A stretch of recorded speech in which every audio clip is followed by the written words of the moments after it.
twisted minds unique.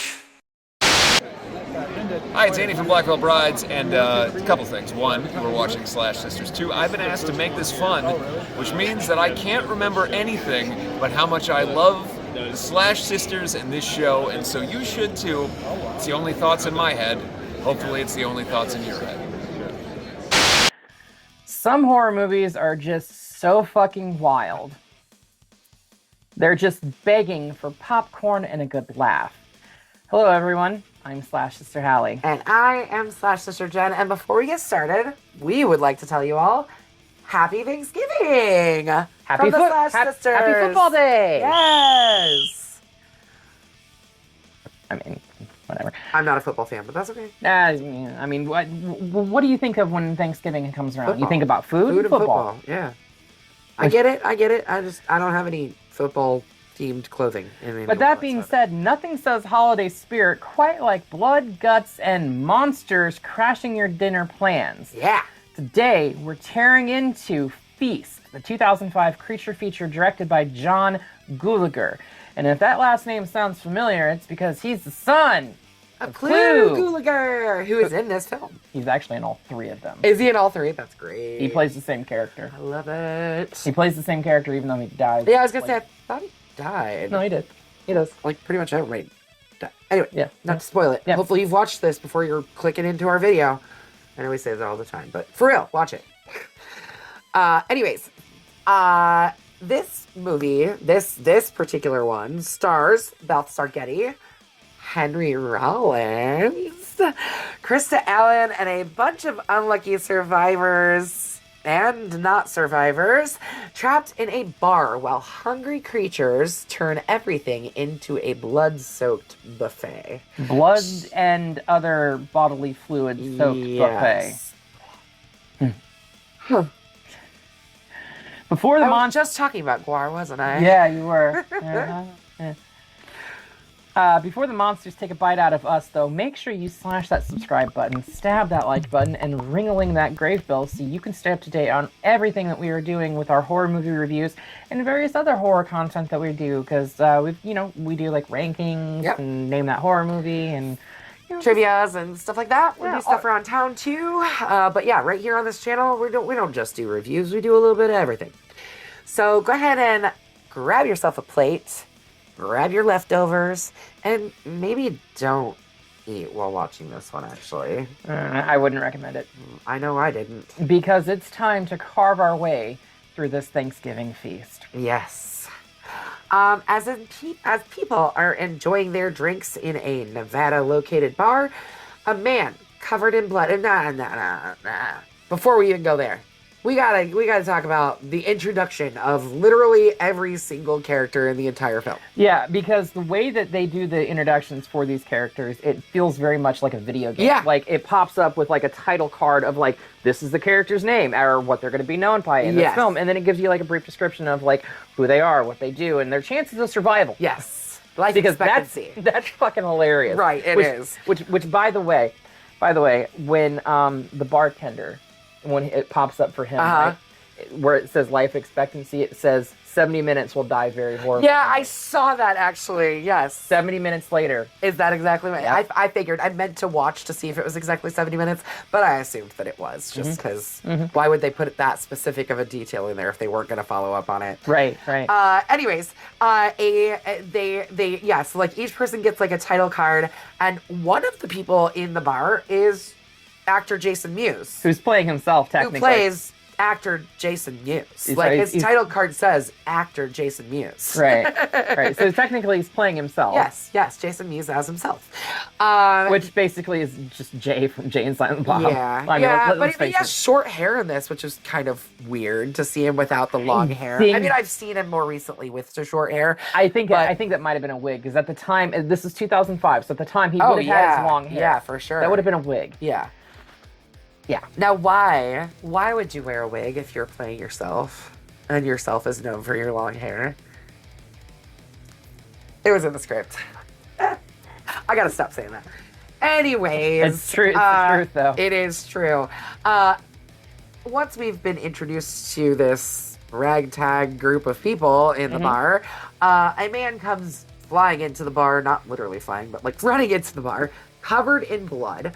Gripping and- a shotgun tight. Yes, and he gets his title card, and he is identified as the hero. He enters the door and warns them all that there is something very, very, very awful coming their way. No one listens to him, of course, and so he shows the bar patrons the head of a repulsive creature to make them take him seriously. Right. He's soon, actually, the bartender asks, well, who the hell are you? And he's like, I'm the guy that's going to keep you alive. To which then he's pulled through the window and immediately decapitated by the said monsters. And then his headless body comes flying back into the bar, spraying everybody with blood everywhere. This movie is super gory, okay? It is. Like, it is blood, gory. it's gore, it's guts, it's slime, it's vomit, this movie's got it all, you guys. Fuck it, I'm gonna say it. Monster semen. Yeah, it's got it all, you guys. I was just talking about GWAR, wasn't I? Yeah. Anyways. This is very apt before we talk about this. It is. Honestly. It is. After the carnage ensues, a woman whose title card says heroine and life expectancy is, we better hope it's better than the last hero. Yeah. Bursts through the door and reveals herself to be the recently deceased man's wife. By the way, the hero was played by Eric Dane. Yeah, probably one of the biggest names in the movie. Like, aside from, like, Henry Rollins, might be the only other person who, like, is Henry a pretty Rollins, big name. Eric Dane, Jason Mewes, Jason Mewes, though he's Jason not that Mewes is in it big. for, like, 30 fucking seconds. Right. John Gulager. Balthazar Getty. I mean, but really, like, Dwayne Whitaker is not that big of a name, but he's been on the channel multiple times with Rob Zombie stuff. Sure. So, but yeah, I think Eric Dane, honestly, that role was initially offered to Mark Wahlberg, and he had scheduling conflicts. How? It would have taken, like, a day to film that. And then it was offered to Matt Damon, and Matt Damon had scheduling conflicts. He was an executive producer. And again, it would have taken a day to film. Just because you're an executive producer doesn't mean that you have the time to be on the set. I know. So it went to Eric Dane. Eric Dane is best known for, like, I think Dr. McDreamy or something like that. No, he's not McDreamy, but he's on Grey's Anatomy. Whatever. I only know we watch it. I don't watch that shit, but Whatever. I only know McDreamy is Patrick Dempsey. That's the only thing that I know about that. This one over here. My ex-sister-in-law was very obsessed with the show. Either way, he was the doctor in Grey's Anatomy, and that's what he's probably best known as to the vast majority. Very, like, traditionally good-looking, handsome, big, broad shoulders, muscles, whatever. But yeah. So, she declares that she's his wife or whatever, and after a brief sentimental moment between the wife and her late husband, the bar patrons begin boarding up the windows in the bar. Yep. Because after he got beheaded, let's face it, they're starting to take them a little bit more seriously. Yeah, they're like, oh, shit. By the way, when Eric Dane's character got beheaded, his body fell back through, the shotgun was in his hands, the shotgun went off and blasted Dwayne Whitaker's foot, who was upstairs fucking a prostitute in the bar. That wasn't a prostitute. That was the bartender. Or the other waitress. The waitress whose kid. Yeah, but she was getting paid. Okay. So that makes it prostitution. Was she getting paid or was she getting... Okay. I mean, the way that she was into it and everything... Well, I mean... either way. Would you be into it if you were fucking your boss? I think his character's name is Boss Man. Yeah. But for any of the What We Do in the Shadows friends out there, that's Jackie Daytona, you guys. It's Jackie Daytona, and I won't take any other word for it. Anyways, carrying on. Dwayne Whitaker wasn't in that. I know. The character is a character from What We Do in the Shadows. Whatever. Anyway, his foot gets shot while he's in the process of screwing, and then another gunshot goes off a little bit later, and I think it comes very close to shooting him again. Yeah. And the woman, the waitress, her son is up in the apartment with them too. And she freaks out. She's like, my kid's gonna get shot. What the fuck is going on? Anyway, Despite their efforts, a young monster bursts through an uncovered window and begins attacking. As a monster... Attacking is putting it mildly. He face fucked a woman. You said it, not me. Yeah, because we can't show any of this. No. There's no fucking way in hell we can show any of this. So we're this movie is we're far gonna too tell you bloody. exactly what you're missing out on. Yeah. A little baby monster face fucked a woman Yeah. and sprayed her, like scary movie style spraying. Yeah. Yeah. Yeah. Okay, moving on. So, as one of the monsters bursts through one of the windows or some area that was not secured. It bursts his hand through one of the characters Yes. named Vet. Yes. And then Edgy Cat, aka Jason Mewes, his face is literally like ripped off, and the face that he has afterwards is really, really funny. It almost kind of looks like the something mask from The Mask. I was thinking that it looked more like Frank from Hellraiser, but Yeah, I can see that. Yep. Because it's literally like it's like muscular. Yeah. Anyways, he is also accidentally shot dead. The little monster cuts off the leg of one of the women. Harley Mom. Yep. And she is initially assumed to have died from massive blood loss, but we find out sometime later that she didn't actually die. Only after they strap her with fucking grenades and send her out to kill more of the monsters. As a distraction. We'll get there. But yeah. It's fine. A monster begins to hump one of the deer heads nailed to the wall. This is one of the little ones, mind you. I think it was actually the same one that face fucked the woman. Yeah, it's this one is still in here terrorizing. Right. A shotgun blast drops the monster into a freezer, which is then sealed shut by locking it with a padlock. Yeah. Trapping it inside. Following this, the remaining windows are boarded up and the bar patrons are given a moment, albeit brief, of peace. Yes. They try to call for help, and they learn that the only phone in the bar has been hit by a stray shotgun blast and renders it useless, of course. One of the women, Tuffy, suddenly realizes that her son Cody, Tuffy is the waitress. Prostitute, she whatever. does get another name later. Right. But she suddenly realizes that her son Cody is still upstairs and runs up to get him.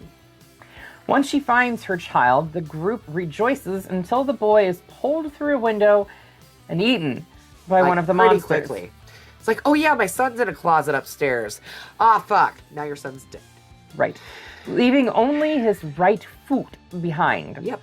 Tuffy is incapacitated by grief while the monster vomits twice a stream of green slime onto one of the group. Beer guy. He's actually like a beer delivery guy. Or Judah Friedlander. First off, I loved his character on 30 Rock. Never seen it. He played one of the writers on 30 Rock, and he was hilarious, and always just everything that came out of his mouth was ridiculous. He basically plays the same character in this. Because that's what he is. I think you're probably correct. Because I've seen him in other stuff too, and he's the same guy. Yeah. He's playing the same type of character in various. Yep. As the remaining people regroup downstairs, they realize that the slime has a decomposing effect on Beer Guy. It also contained a shit ton of fucking maggots. Those weren't maggots. Those were mealworms. Well, it was supposed to be maggots. Yeah, well, but they were mealworms. When they first showed it, like, she pulls open the bandage off of his eye, and he's like, "What, is it getting better?" And she's like, yeah, it's totally getting better. And, like, he lifted it up, and I was like, okay, like, the first thing that went through my mind was, okay, look, I know those are supposed to be maggots, but they're clearly mealworms. And I only say that because I feed mealworms to our salamander at work on a pretty regular basis, so I see them. But, like, maggots are short. Those things were, like, long and... Anyways. Not maggots. But he's got mealworms coming out of his eyeball! I mean, technically... Either way, it doesn't matter. He's got worms coming out of his eyeball. Right. Technically, this was an independent film. Yeah. Even though it was produced by some big names, it doesn't mean that a big production house was behind it or that a studio was behind it. Dimension Films, I think, was behind it, which means that at the time, Weinstein's was behind it too. Oh, that's right. Yeah, because I did see their names come across the screen. Unfortunately, yes. That. Yeah. So the group realizes that they have no outside communication and are stuck in the bar. So barricaded inside, they basically are just like, well, fuck, I guess we're stuck here. Yeah, it's Tremors all over again. Yeah. I mean, you think about it, it's the same premise as Tremors. Yeah, pretty much.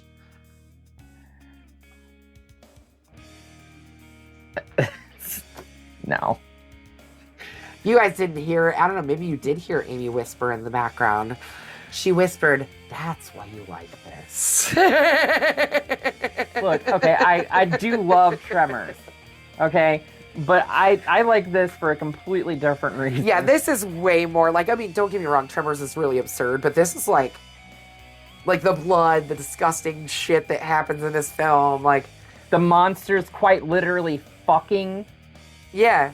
One of the monsters does get his cock cut off at some point, and it flops around everywhere. I mean, this movie is ridiculous, you guys. And mind you, there are 2 more in this series. Yeah. We might cover them. Who knows? If they get progressively more ridiculous, I might be needing to talk to you guys about this. I don't know. Okay, I'm just going to pause right here and tell you that the second one is called Feast 2, Sloppy Seconds. Yeah. And then the third one is called Feast 3, The Happy Finish. Yep. Or the happy end. Is it happy ending? No, it's the happy finish. Okay. There you go, guys.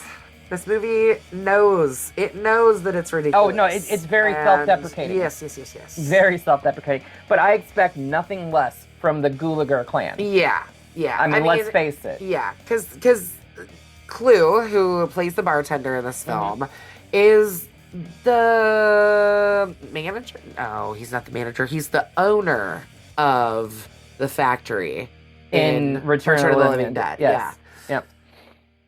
Anyways, meanwhile, the group kills a young monster. They killed the young monster that was in the freezer. Yes. And hang it outside, thinking. Yeah, because Henry Rollins' character, he's like an accountant. He's like a high school coach or something. Because when he's first introduced, it says coach. Yeah. Right.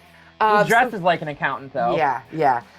So he kind of tries to talk the bar up, and he's like, "Look, we have to assert dominance and show them we killed one of you. Don't come fuck with us." However, it didn't go so well. However, the monster's parents quickly eat the young child, have sex, and reproduce 2 more offspring in a matter of seconds. Yeah, this shit happens. They ain't playing around. All of whom begin to attack the pub with renewed vigor. Yeah. I mean, because, they killed their young, right? The monsters killed their child. Mm-hmm. Cody got killed. Mm-hmm. And then they killed the monster's child. Mm-hmm. But now the monsters are like, oh, no, fuck you guys. Y'all are all gonna die a very miserable, crazy, awful death. I feel like it's also... we don't get, a backstory on these monsters at any point in this.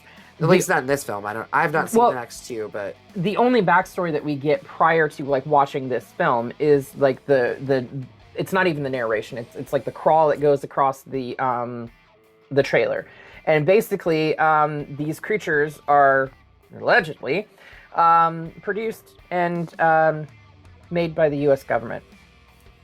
But before the U.S. government can use them in the battlefield of war, they have to test them. Yeah, we gotta see how vicious they are, duh.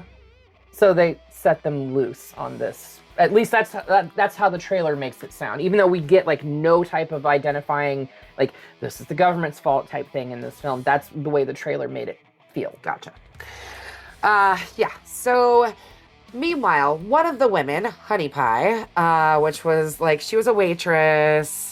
She doesn't get another name, does she? She just stays as Honey Pie. She's the, traditionally sexy one with the boobs out everywhere and the blonde hair. She begins washing the blood off, but has to take off her clothes. Darn it. Much to the amusement of others and myself. I don't know about you, Hallie, but I found it amusing. I find this whole movie amusing. Yes, but, yes. It's just me. The patrons regroup and enact various attempts to escape or drive off the monsters, including Harley Mom's body, as we said earlier, being used as a booby trap because they strap... Booby. I said booby. Booby trap. They strap explosives. Where did the explosives come from again? You know Who what? cares? Who knows? I'll be honest, when I watched this last night, I fell asleep right before that. Ah, dang. I'll be honest. I may have been really fucking stoned when I watched this. What's new? I mean, I feel like I'm stoned watching it half the time because right? it feels like a drug-induced crazy. fever dream. It's insane from start to finish. It really, Right. like the movie literally starts immediately with action. Like and it doesn't stop till the end. So yeah. Anyways, they use Harley Mom's body as a booby trap, and then the heroine and Coach go out to the truck to try and drive the truck up to load everybody into the truck to get away. At one point, they're like, "How big's this truck?" And he's like, "It can sit 4." And then he's like, "Well, 6 probably, comfortable, like 6 probably." And then she's like, "So we're fitting 10." And he's like, 10 clowns couldn't even fit in that truck." Anyways. Upon discovering that she's still alive, Bossman continues to prepare to sacrifice, this is Harley Mom, Yes. to the creatures when she is suddenly grabbed by a baby monster and starts sexually assaulting her. Yeah. The distraction fails, leading to the accidental death of the heroine at the hands of another character, Bozo. Yeah. That's Balthazar Getty's character, right? Is that what his name is? Fuck if I know. I stopped paying attention to what their names are because they changed part of the way through it too, and nobody actually calls them by those names. Nope. So you see it once flash up, and then you never hear a person's name ever again. So who knows what these people's names are? But they basically like Bozo gets pissed at Bossman because Bossman let the woman die, and he's like, "We're not going to talk about what just happened." And Bozo's like, "Yeah, we are. Like, that's not okay what you just did." And in the process of it, Bozo accidentally kills the heroine, and so now they're both fucked. Now they've both killed innocent people. Now we both got secrets. Yeah.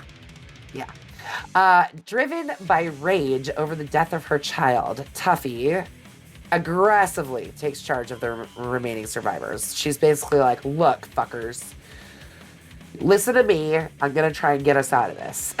Which results in the audience seeing her nickname change from Tuffy to Heroine 2, because Heroine 1 is now dead. So we got to have another one. After Coach and Bossman are killed, Honey Pie successfully makes it to a truck. And they all think she's like driving away. Like she drives off in the beer truck, right? And this gives them a little bit of pause because they think she's actually speeding off by herself. But she doesn't, right? Like she comes back. She doesn't she crash into the... No, she just drives off. Why did I think she came back and just... No, because more chaos comes out. Because you were too high. She's catching on finally. It's been 3 years. Almost 3.5 now. A fight to the death between the last remaining humans and monsters ensue, resulting in the deaths of Beer Guy, and supposedly the bartender. Okay, so at this point, though, the bartender does give Beer Guy a Molotov cocktail. And he's like, "Just make sure you light it. Just make sure you light it." It's like his one job as he's wandering around rotting to death from whatever was in that monster semen that got all over him. Vomit.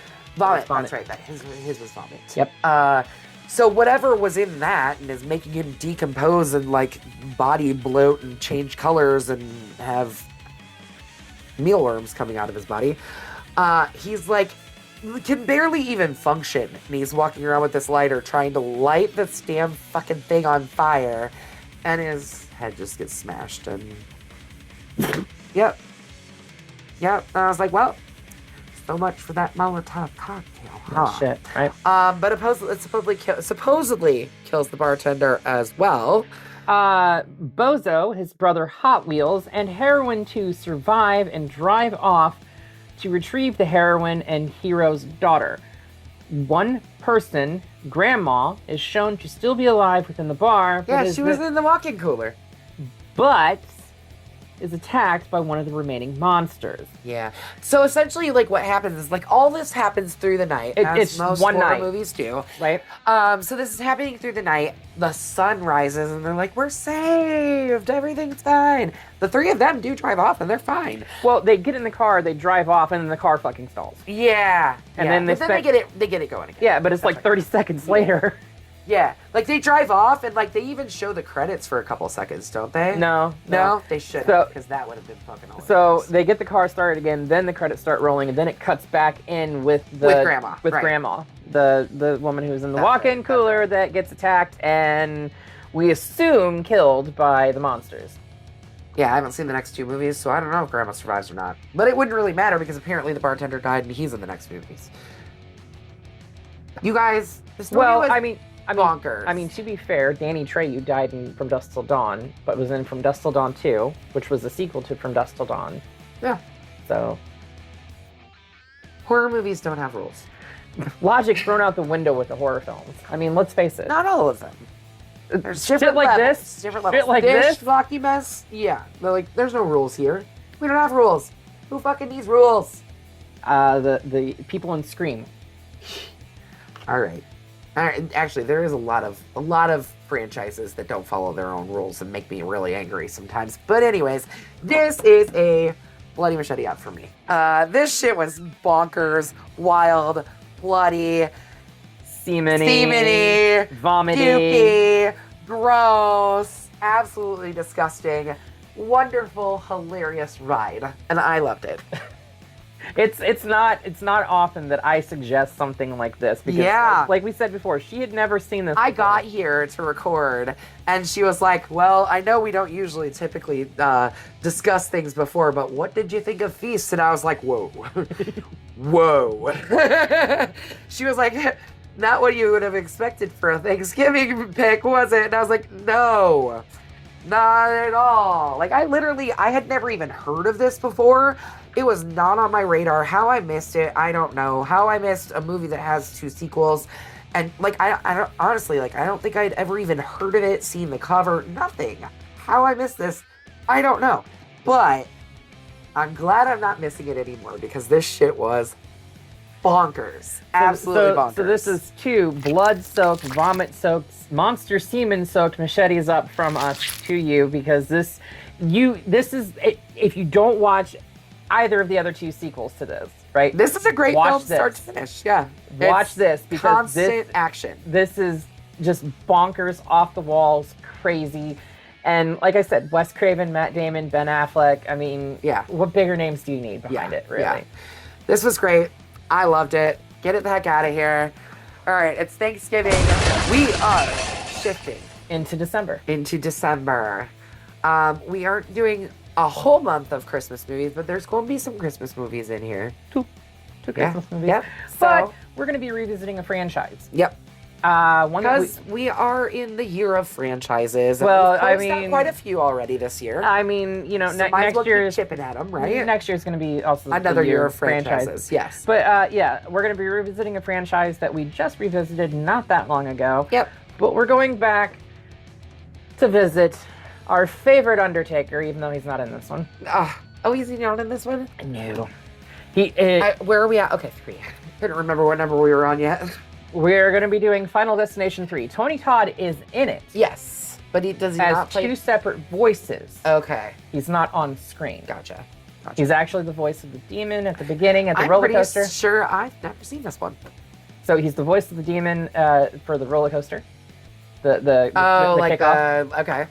And he's the voice of the subway driver at the very end. Sweet. But yes, he's not Bloodworth. But anyway, come back here next week as we dive into this. Until then, make sure you slash that subscribe button Stab the like button. and ring-a-ling that great bell so you don't get lost in the mix and can stay up to date on everything we are doing on this platform. And until next time, we will see you all In the afterlife.